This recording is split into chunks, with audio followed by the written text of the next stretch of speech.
Good afternoon, ladies and gentlemen, and thank you for coming to this special press conference today. You know, it has been many months in the planning, and there has been international publicity. We're so very proud of that, about this event. Most of you are experts on how we got here, and it's a joy to welcome you to the official opening of the historic Harrisburg Artifact Auction. Meet my new friend, she's the tour guide. Today and throughout this weekend, and into next week, thousands of visitors will preview the artifact collection at this location and be a part of the historic week-long international auction on the city of Harrisburg's scenic City Island. This event is one, if not the largest historic artifact auction in history. Some 8,000 items ranging from colonial America through the Civil War, Western expansion, and into the 20th century through World War II. You will find here a Stetson hat that belongs to President Lyndon B. Johnson, the notorious Doc Holliday's dentist chair, Annie Oakley's travel suitcase, to hundreds of historic firearms, all in the enormous, fabulous collection, and all for sale next week. This event is historic and symbolic to the city of Harrisburg and our region for many reasons, but none more important than its designation as a turning point in the historic fiscal recovery of our great city. It has taken years to bring these artifacts and collectible items to market. It has taken several years to completely implement the plan that will eliminate the historic incinerator debt. We are turning the corner on the liquidation of that debt, and today marks the beginning of that turning point. You know, I've never been more proud of the city's administration and our accomplishments since 2010. This here is certainly another hallmark on all the hard work we've been doing since 2010. And this is an example of what it takes to get a city back to a solid recovery. I invite everyone to visit this enormous collection here today. There's rich history here and throughout the weekend. And the city invites you to visit our beautiful city, City Island that is, next week. Visit our beautiful state capitol and Riverfront Park, our National Civil War Museum, our other museums in the city, while you enjoy the excitement of an auction of this magnitude and international appeal. Remember that every item you are able to purchase is also an investment in our future of this great historic city. There are many people to thank for this historic auction, but let me begin by welcoming Mr. Arlen Ettinger, CEO of Gurney's of New York City, to say a few words about what you can expect today and throughout next week. You know, the artifacts have been in this city's archives for many years, long before I became the mayor. And in fact, when I was on council, I introduced legislation directing the administration to auction off the artifacts. And here we are today, and branching on that important moment to see what Harrisburg's history looks like and the opportunity ahead that leads us into the future. And so with that being stated, I'd like to introduce to you the man that has made this possible. As I walk through the aisles of this warehouse that is stationed on the grounds of our incinerator, you know, I am absolutely impressed with the expertise and the talent that Mr. Gurney's has brought to us, Mr. Ettinger has brought to us. I came down here several years ago when I was a councilwoman, and quite frankly, it was chaos. You could barely get through the aisles. Everything was stacked on each other, it was desks everywhere. And today it's just a different picture. It's well organized. You can see the history, the rich history of these artifacts. And so I'm pleased and proud to produce to you Mr. Ettinger, who has done a wonderful job at organizing these artifacts and making the history clear for everyone to see and view. I've talked to a number of people that have come today that have been pre-bidders, and they're absolutely astonished of the collection of artifacts that are down here. And hopefully this collection will produce what some say it will and what some say it won't. And so we're optimistic about the success of this artifact collection. And now we'll introduce Mr. Arlen Ettinger to you. Thank you. It's a pleasure to be here on behalf of Guernseys. But firstly, let me thank Mayor Thompson, Bob Philbin, and many people of Harrisburg who've given us enormous assistance in making this happen. This is hardly a one-person effort.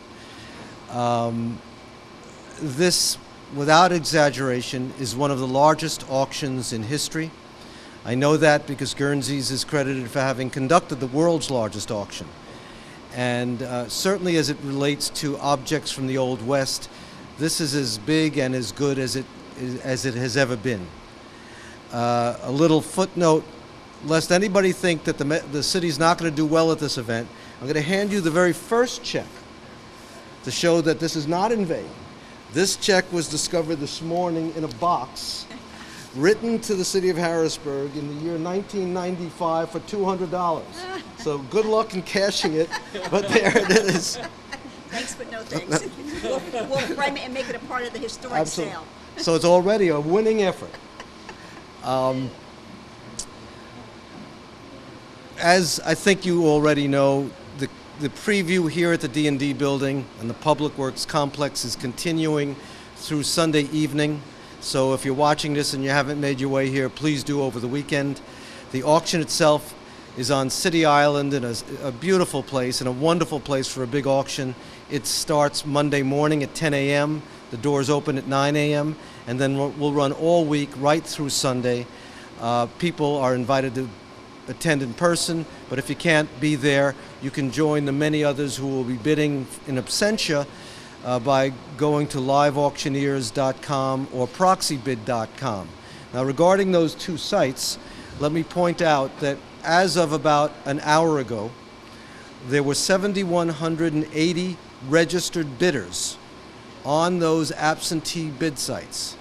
Now, by comparison, we did an auction about 2 months ago. It was a pretty good auction. It was an auction of original engravings by John James Audubon. There were some people in person, not too many, and there were about 30 bidders registered on the two different real-time bidding sites. 30 bidders. And that wasn't a bad turnout. 30 bidders versus 7,180 registered bidders. Not just people watching. There'll be many, many times that number of people who are just following along. But these are people from Pennsylvania, from the rest of the United States, and from around the world who find this material stimulating enough to wish to bid on upon it because they've had to go through a process to register. It's not just clicking on a site. You have to register. And if they've done that, it means they care about this material. Now, as I think everyone has heard rumors about this collection for many years, there have been talk that, well, is it just a pile of junk? Is it just an accumulation of stuff piled in, heaped into city warehouses? And certainly at first blush it would have looked that way.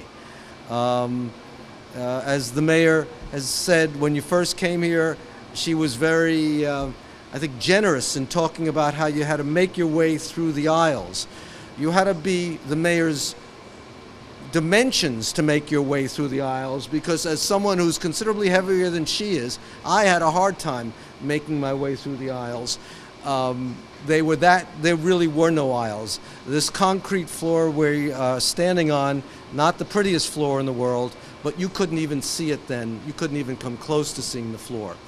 But what we encountered when we did start separating this material and bringing in showcases and trying to identify items, that for certain we found things that are not of great value. And to that end, I'd like to bring up this item here. Now, if I may, this object is a contemporary painted wooden picture of a Native American, and frankly, to my eye, is very attractive, but not terribly valuable. It would look very handsome in many homes. Is it a national treasure? Absolutely not. But it's something of a style of items that were found here. Good, not great. On the other hand, things that we've found include this rifle. I doubt you'd be able to see it here, but this area of the rifle is heavily engraved by a man who signed the engravings. His last name is Nimschke, and is considered, in a sense, the Rembrandt of American silver engravers. And work he did on rifles is extremely rare. And to collectors of firearms like this is a national treasure, and it's in the auction.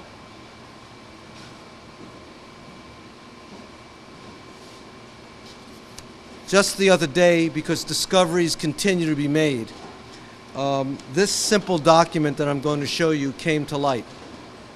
We quickly did our research, and all indications are that it's absolutely genuine. What it is a short letter written to the governor of the New Mexico Territory in 1881 by a man named William Bonney. For those not familiar with the name William Bonney, he was better known as Billy the Kid.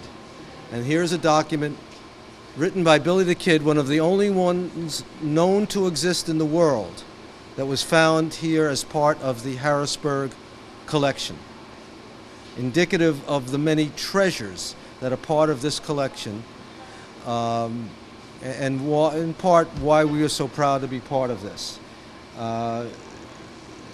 Again, let me thank everyone from Harrisburg. As recently as this morning, with the help of some terrific civil servants in the various departments of government here, we moved a very, very heavy bronze sculpture where it had been residing in one of the city's buildings to the auction site. It was a coordinated effort done almost on the spot when everybody realized this needed to get done, and a terrific bunch of people got it done. And so that's been an indication of the way this has progressed, and we couldn't be more thrilled to be helping, doing our share of whatever we're doing here for Harrisburg. So thank you.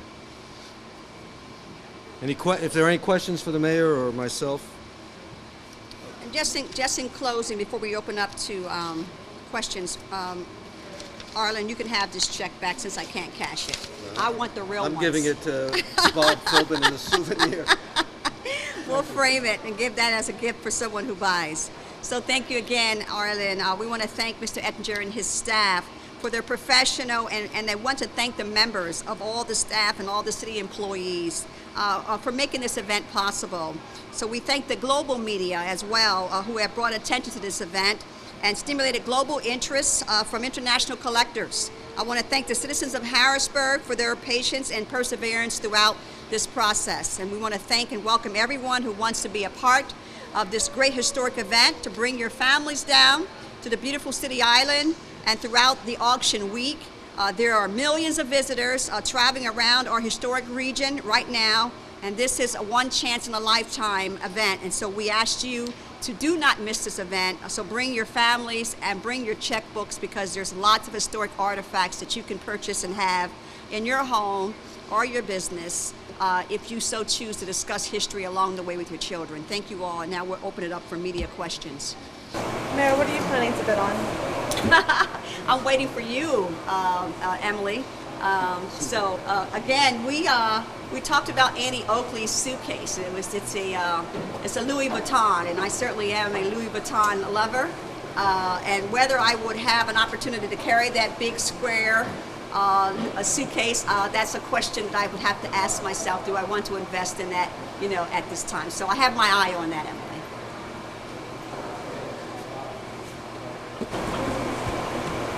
And then, Mr. Ettinger, if you want to register to bid either online or in person on any of the days, what is the deadline for that in terms of prior to the live bidding starting at 10? The 7-day auction is broken into categories, different type items. So, for example, if your interest is in Native American material, you go to the day when that's being sold, or the Spanish colonial era, a different day. You can come to the preview, register for bidder number now over the weekend, or you can come early in the morning on any of the auction days. But the truth is, if you're there in person and are there 10 minutes before the item that you're interested in comes up for sale, you still have time to register. If you're bidding in absentia online, then the same thing is true. You don't need to register a day or days in advance, as long as it's in time to be ahead of the item or items that interest you. And if you do an advance bid online, you're not going to do the live bid. Say I bid $1,000 on something, and the next highest bid is only $400. I have acquired the item. Do I pay $1,000 or do I pay $401? Good question. Far from me to suggest that we are the only ethical auction house, but I hope we are an ethical auction house, because there are two ways of handling that kind of situation. The question being that if someone were to leave a bid of $1,000 as an absentee bid, and the auction took place on that particular item, and the top bid in the crowd or from anywhere else was $400, would you, as the absentee bidder who left a bid of $1,000, end up paying that $1,000? And the answer is no. That we take absentee bids and enter them as if you were there in the crowd bidding. So, for example, if the bidding was in the audience and it was $250, then $300, and $350, and $400, and it was looking like it was petering out at $400, then someone representing the absentee bidder with the $1,000 bid enters that bid at the next increment, which in this example would be $450. So you would then be $450. Now, of course, the person who was at $400 could then leapfrog over you and become $500, in which case we then bid for you at $550. So we enter you at the lowest level that would be a winning level, and then continue representing you up until a maximum of the $1,000 in this example. Now, of course, if someone goes to the next level, which would be, in the scheme of things, $1,100, you would be out. But you would never exceed your bid, but odds are, if you were successful, it would almost always be for something less than the maximum you've indicated. Sometimes it just works out coincidentally that you end up, in this example, being the $1,000, but more often than not. So basically, the highest absentee bidder is represented live in $50 increments until they hit their Well, maximum. it depends on the level of bidding. $50 increments would not apply if we were in the thousands of dollars. Okay, so whatever the increment is Yes. for that absentee bidder. All right. And then I had emailed you guys a question before about the settlement, and this is not like really to do with the auction so much as whether the city got some money previously. Or Yeah, it's an old story, you know, it's an old I issue. just want to make sure it's right because we didn't really cover it thoroughly at the time. Well, I don't know where you were. I don't think you were a reporter then, but it was covered, and it was a settlement, and it went into the general fund. Yes, sir.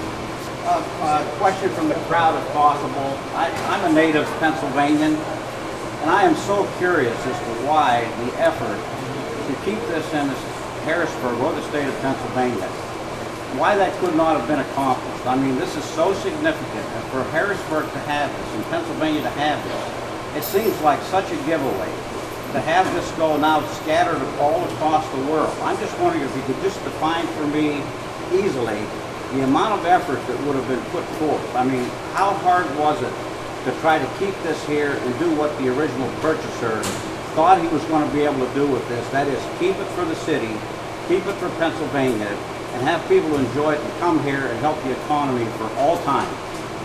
I'm just so curious as to why this really had to come about. The sale of the artifacts. Why Well, this is even happening. Well, it's happening for many reasons. One, the prior administration went out and bought a critical mass of artifacts with the intent of building a Western museum. And that is not what the will of the people. That was not the will of the people. You know, and the city had several financial challenges over the years. One particularly where it was a $14 million shortfall. And the elected branch of government, including myself, I was council members, and felt that, you know, if we're going to ask the taxpayers to accept a tax rate increase or a water rate increase, then we're not building a Civil War, we're not building a Western museum, and we need to relinquish our relics. And so it's a part of that global reason. The city I inherited as the mayor of this city now, the worst fiscal crisis in the history of our time. And being a mayor, you got to make tough decisions. And these artifacts weren't generating revenue for us. And so here we are today, having to take this critical mass and see what the value is and whether we can recoup the amount of money that was spent. And we felt that it was best to bring all the investors here to our city and try to recoup whatever revenue we could in various ways. Because when investors come and tourists come, they go into restaurants, they stay in hotels, and so this is all another way of trying to help stabilize the city's economy and put the city on a map, for history purposes and at the same time recovery purposes, which is most important. Well, from one Pennsylvania citizen, I'm just disappointed. That will have a short-term effect, and a lot of people are going to come here to see this. But the long-term effect would have been to have it stay here or in the state and just get this type of... Well, who's to say it won't stay in? I mean, people are coming from all over the world. There are people who are just across the river that are coming in and buying these artifacts. So who's to say that it won't stay in Pennsylvania? Listen, Also is in the let me finish his answer.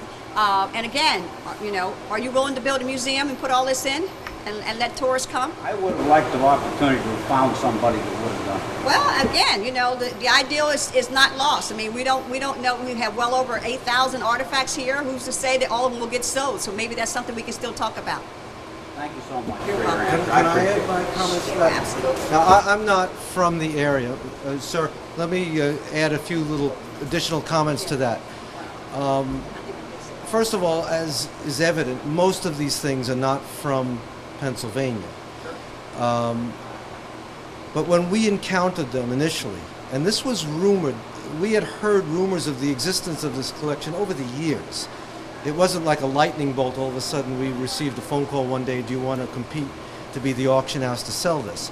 So from years and years and years, this collection languished in this building and 2 or 3 other buildings. And I can assure you these things were not getting better. These were not optimum conditions. These were not climate controlled situations. Rain occasionally comes in the roof. And it wouldn't be far-fetched, and I've seen this happen personally, where a collection of this magnitude, or a little smaller, or dare I say even bigger, by bureaucratic mistakes gets thrown out, literally in the dumpster. I can tell you sad stories like that.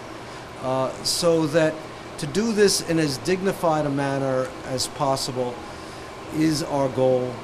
The mayor hit on something that we thought was an important feature, because I think it's fair to say that from what I was told, our competition to get this assignment advocated taking the collection elsewhere to sell it. Look, we're from New York City. We could have brought in 10 tractor trailer loads and trucked it out of here, and could have done that at 2 in the morning, and who would have known? But to do it with dignity in Harrisburg, the place that the collection became synonymous with, to bring people here. I took a drive on North Front Street 2 nights ago with Rascal, my 4-legged traveling companion, and I was just knocked out by the beautiful architecture there, and I can't wait to bring my family back here. And if people are exposed to this town and all the great things here, then every little bit's gonna help. And in a perfect world, you're exactly right. You could snap your fingers that museum be built, and it's built. And but the auction's not till Monday morning. So if you want to make a few phone calls, we'll cancel this auction. That's what I said. No, we do appreciate the value of your question, and we just had to make the tough decision. I mean, museums are taxes rising, and the average citizen is not having it. I live here too. I have property, and you just kind of weigh reason with history, and sometimes you got to make sure that You do it in a reputable way, which is what we've done. Brought in one of the greatest auctioneers, known, to make sure it retains its credibility, its value, and historic purposes. So yeah, what I have loved to be able to, turn this into a tourist location right here with no expense to taxpayers, absolutely. But that's not the realistic process here we were afforded. So Thank you so much. you're welcome. Yeah. Yes, ma'am. One question I had, the decision to sell this stuff instead of opening a museum, I mean, isn't it I'm sorry, Emily, you're it's repeating. to sell these things. Yes. I know that the city council ordered it several years ago. So Yeah, I was the one who just introduced the legislation. just a continuation of that, but also right now the city is in the process of sort of liquidating assets anyway, or monetizing them, I guess as we've said. So wouldn't that have fallen in line with the same pattern? Like, wouldn't you have to sell these because of Well- your sort of financial preparation for the financial recovery? Well, like I said, we began to get wind of the city's fiscal crisis, as I said, back in 2006 or 7, when we had a $14 million budget deficit. And the administration then wanted to borrow its way out of it. And we said, we need to look at all options. We're not going to no longer borrow our way out of this because, again, after a while, there's no more borrowing to be done. And that's where we are today. We have a $340 million debt, and the city's not able to go into the bond market anymore. This city was on the brink of collapse. This administration saved it. We saved it. And so in those types of decisions, you have to look at your assets and everything else. So it hasn't just been the asset sale. It's been streamlining our government, shrinking our government, making union concessions, making sure that the creditors are going to take sacrifice, making sure that there's a global, comprehensive solution to this. So it hasn't just been all about the artifacts. It's been changing the way government does business and making it do business much smarter, much more efficient, and hopefully ultimately much more effective. Right. I guess my question is, even if you hadn't started that push back a few years ago, Right. given all of the efforts that have been ongoing and sort of building over the last 4 years, wouldn't this likely have been the outcome anyway because you're in the process of sort of monetizing? Not necessarily. I mean, again, the community did not want a Western museum. And again, it would have been more borrowing, more debt. And so we began to start the process back then of stopping the pet projects of one individual. And so it has got us to this point. And so, again, this was going to be a process, a part of the global picture. And if the city doesn't, at one time the city had insurance on these items. I don't know if it One time, we still do. still do. So how Every much asset the city has. How much money will you save every year by not having to pay insurance? I asked that question several years ago because I wanted to see how we were eating away from our debt. And the way the insurance policies are written for a municipality, it's a global policy. So to isolate how much of a savings we will get once the liability is off on this collection remains to be seen. So I would have to go back to the insurance company to see if they can define that. But at one time they couldn't because they insure everything under a global umbrella.